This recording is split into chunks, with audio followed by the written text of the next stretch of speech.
എന്റെ മകനെ ആരെങ്കിലും കൊണ്ടുപോയാൽ എനിക്കത് സഹിക്കാൻ പറ്റുമോ? എന്റെ പേര് ശരിയാണ്. പക്ഷേ എനിക്ക് മകനുമില്ല, മകളുമില്ല. പിന്നെ ഞാൻ എന്ത് വെച്ചാണ് ജീവിക്കുക? ഈ ആളുകളുടെ പേര് വരുമെന്ന് നിങ്ങൾക്ക് പ്രതീക്ഷയുണ്ടോ? എന്തു ചെയ്യാനാ? ആർക്കും ഒന്നും ഉറപ്പിച്ചു പറയാൻ പറ്റുന്നില്ലല്ലോ. ആർക്കും ഉറപ്പിച്ചു പറയാൻ പറ്റുന്നില്ല. അവന്റെ അച്ഛന് തീരെ സുഖമില്ല. ഞാൻ മക്കളെയും കൂട്ടി വീട്ടിൽ നിന്നാണ് കഴിക്കുന്നത്. എന്റെ മക്കൾ വളരെ നല്ലവരാണ്. അതുകൊണ്ട് ഞാൻ ഒരുപാട് ആശങ്കയിലാണ്. എന്ത് സംഭവിക്കും? എന്ത് സംഭവിക്കും? പേടിയാകുന്നു. ഭയം. എന്തിനാണ് പേടിക്കുന്നത്? പേടിയുണ്ട്. ഓരോരുത്തർ ഓരോന്ന് പറയുന്നു. അങ്ങനെയാവും, ഇങ്ങനെയാവും എന്നൊക്കെ. അതുകൊണ്ട് പേടിയാണ്. എന്താ വോട്ട് വരാത്തത്? ഇപ്പോഴവർ അത് തന്നിട്ടുണ്ട്. അതുകൊണ്ട് ഒരുപാട് പേടിയും ആശങ്കയുമുണ്ട്. ഒരുപാട് ആശങ്കയുണ്ട്. ഒരുപാട് ടെൻഷനുണ്ട്. ഞാൻ പണിയൊക്കെ ഉപേക്ഷിച്ചു.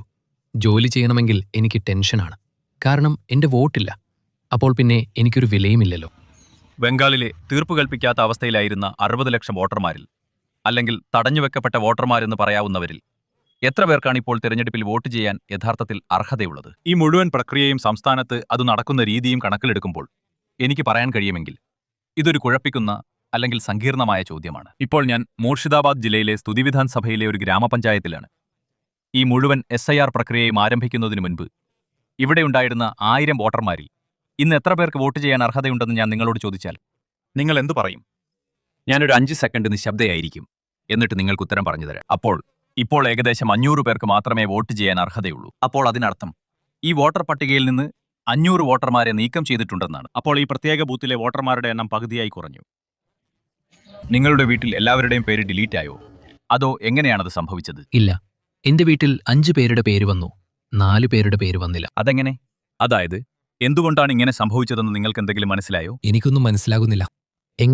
എങ്ങനെയാണ് പരിശോധിച്ചത് എന്ന് തന്നെയാണ് മനസ്സിലാകാത്തത്.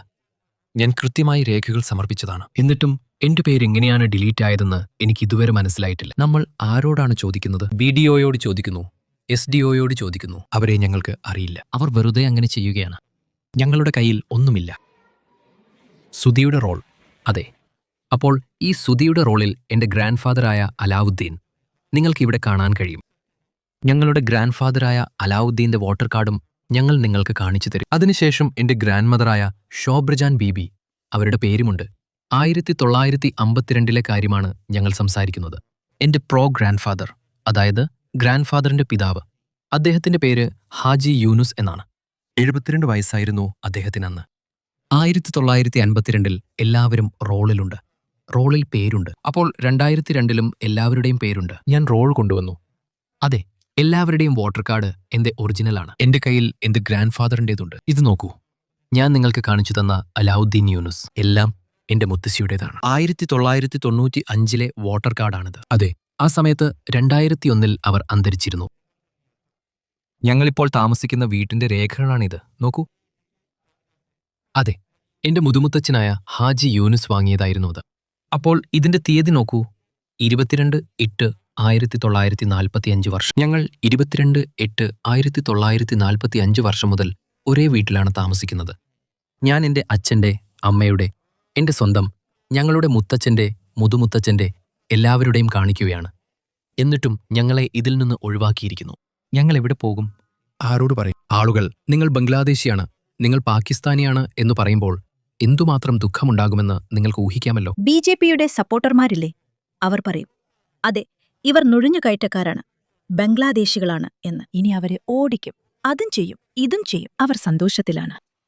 ഈ നുഴഞ്ഞുകയറ്റക്കാരെന്ന കാര്യം കേൾക്കുമ്പോൾ നിങ്ങൾ ഇതിനെക്കുറിച്ച് എന്താണ് ചിന്തിക്കുന്നത്? ഞങ്ങളുടെ പൂർവികർ രാജ്യത്തിന്റെ സ്വാതന്ത്ര്യത്തിനു വേണ്ടി ജീവൻ നൽകി, സംഭാവന നൽകി, അധ്വാനിച്ചു, എല്ലാം ചെയ്തു. എന്നിട്ട് ഞങ്ങളെ നുഴഞ്ഞുകയറ്റക്കാരെന്ന് വിളിക്കുമ്പോൾ ഞങ്ങളുടെ ചോര തിളയ്ക്കും. നിങ്ങൾ ഈ രേഖകൾ ശേഖരിക്കുന്ന പ്രക്രിയയിലായിരുന്നപ്പോൾ എന്തെങ്കിലും പ്രശ്നങ്ങളുണ്ടായിരുന്നോ? ഇത്രയും പേർ എങ്ങനെയാണ് ഡിലീറ്റ് ചെയ്യപ്പെട്ടത്? നിങ്ങൾക്ക് ബംഗാളിയിലും സംസാരിക്കാം. അതെ, ഇവിടെ ഒരുപാട് പ്രശ്നങ്ങളുണ്ട്. ചിലരുടെ പേരിന് പ്രശ്നമുണ്ട്. അതെ, ചിലർക്ക് ഒരുപക്ഷെ അച്ഛനമ്മമാരുമായുള്ള ലിങ്കേജിന്റെ, അതായത് സ്പെല്ലിങ്ങിന്റെ പ്രശ്നമുണ്ട്. ചിലർക്ക്, ഉദാഹരണത്തിന് 6 മക്കളിൽ കൂടുതൽ ഉണ്ടായിരുന്നവർക്ക് 6ാം ക്ലാസ് ആവശ്യമായിരുന്നു. അത്തരം കേസുകളും ഉണ്ടായിരുന്നു. എല്ലാം കൂടി ചേർന്ന് ഒരു ലോജിക്കൽ ഡിസ്ക്രിപ്പൻസി, അതിന്റെയൊക്കെ ഹിയറിംഗ് നടന്നിരുന്നു.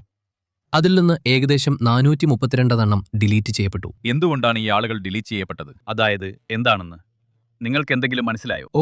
അതായത് ഞങ്ങൾക്ക് ഇതുവരെ അങ്ങനെയൊരു, അതായത് ഈ വോട്ടർ എന്ത് കാരണത്താലാണ് ഡിലീറ്റ് ചെയ്യപ്പെട്ടതെന്നതിനെപ്പറ്റി ഒരു നോട്ടീസും വന്നിട്ടില്ല. ഈ വിവരങ്ങൾ ഇപ്പോൾ ഞങ്ങളുടെ അടുത്ത് വന്നിട്ടില്ല. അതെ, ഡിലീറ്റ് ആയിട്ടുണ്ട് എന്ന് കാണാൻ കഴിയുന്നുണ്ട്. വ്യക്തിപരമായ തലത്തിൽ നിങ്ങൾക്ക് എന്തെങ്കിലും മനസ്സിലായോ?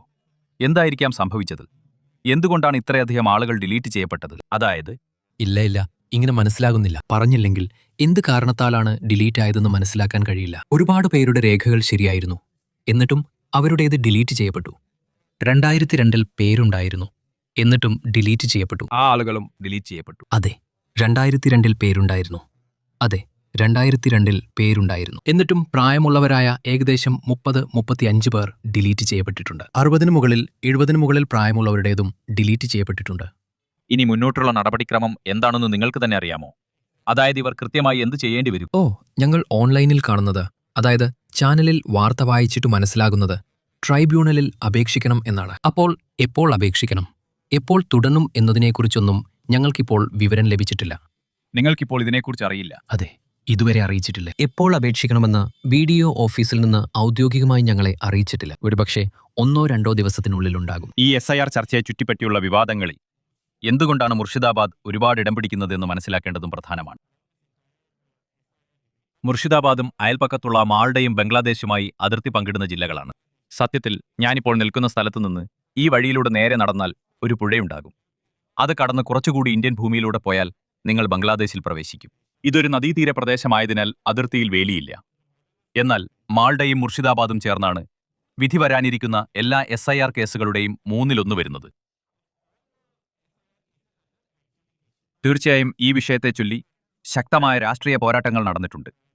BJPയും തെരഞ്ഞെടുപ്പ് കമ്മീഷനും ഒത്തുകളിക്കുകയും തന്നെ പിന്തുണയ്ക്കുന്ന വോട്ടർമാരുടെ വോട്ടവകാശം ഇല്ലാതാക്കാൻ ശ്രമിക്കുകയാണെന്നും മമതാ ബാനർജി ആരോപിച്ചു. BJP നുഴഞ്ഞുകയറ്റക്കാർ എന്ന പരിഹാസം ഉപയോഗിച്ചിട്ടുണ്ട്. മമത നുഴഞ്ഞുകയറ്റക്കാരെ സംരക്ഷിക്കാൻ ശ്രമിക്കുകയാണെന്നാണ് അവർ പറയുന്നത്. വോട്ടിംഗ് പ്രക്രിയയിലേക്ക് മുന്നോട്ടു പോകുമ്പോൾ ഇതെല്ലാം വലിയ രീതിയിൽ പ്രതിഫലിക്കുമെന്ന് തീർച്ചയായും പ്രതീക്ഷിക്കുന്നു. ഗോദിയും മോദിയും 2 സഹോദരന്മാർ ഒരുമിച്ച് കളിക്കുന്നു. മനുഷ്യരുടെ ജീവിതം വെച്ചാണോ നിങ്ങൾ കളിക്കുന്നത്? 200-ലധികം ആളുകൾ മരിച്ചു. നിങ്ങൾക്കറിയാമല്ലോ, എന്റെ കൂടെ നിങ്ങൾ മാത്രമേ ഉള്ളൂ. ഇതാദ്യമായി എന്റെ ഗവൺമെന്റിലെ എല്ലാ ഓഫീസർമാരെയും സ്ഥലം മാറ്റിയിരിക്കുന്നു. എല്ലാ BJPയുടെ ഓഫീസർമാരെയും കൊണ്ടുവന്നിരിക്കുന്നു. എന്തിനാണെന്ന് പറയൂ. എന്നെ കുടുക്കാൻ വേണ്ടി. ഇലക്ഷൻ കമ്മീഷൻ ഒരു നിഷ്പക്ഷ സ്ഥാപനമാണ്. ഇലക്ഷൻ കമ്മീഷനെതിരെ നിങ്ങളുടെ കൈവശം വ്യക്തമായ തെളിവുണ്ടെങ്കിൽ നിങ്ങൾ സമീപിക്കൂ. തോൽക്കുമെന്ന ഭയം കൊണ്ട് ഇപ്പോൾ തന്നെ അലിബൈ തയ്യാറാക്കുന്നതിനായി തൃണമൂൽ മുഴുവനും ഇരിക്കുകയാണ്. തൃണമൂൽ തോൽക്കും. 3-2 ഭൂരിപക്ഷത്തോടെ ഭാരതീയ ജനതാ പാർട്ടിയുടെ സർക്കാർ രൂപീകരിക്കാൻ പോകുന്നു. ബംഗാൾ നിയമസഭാ തെരഞ്ഞെടുപ്പിന്റെ ആദ്യഘട്ടം ഏപ്രിൽ 23-നാണ്. ഇനി ഏതാനും ദിവസങ്ങൾ മാത്രം. ഇപ്പോൾ അഡ്ജുഡിക്കേഷൻ ലിസ്റ്റിൽ തുടരുന്നവർക്ക് സമയം തീർന്നുകൊണ്ടിരിക്കുകയാണ്. അവരുടെ ആശങ്ക എന്തെന്നാൽ അവരുടെ സാഹചര്യം ഉടൻ പരിഹരിക്കപ്പെട്ടില്ലെങ്കിൽ ജനാധിപത്യത്തിന്റെ സത്തയായ വോട്ട് അവർക്ക് നഷ്ടപ്പെടും.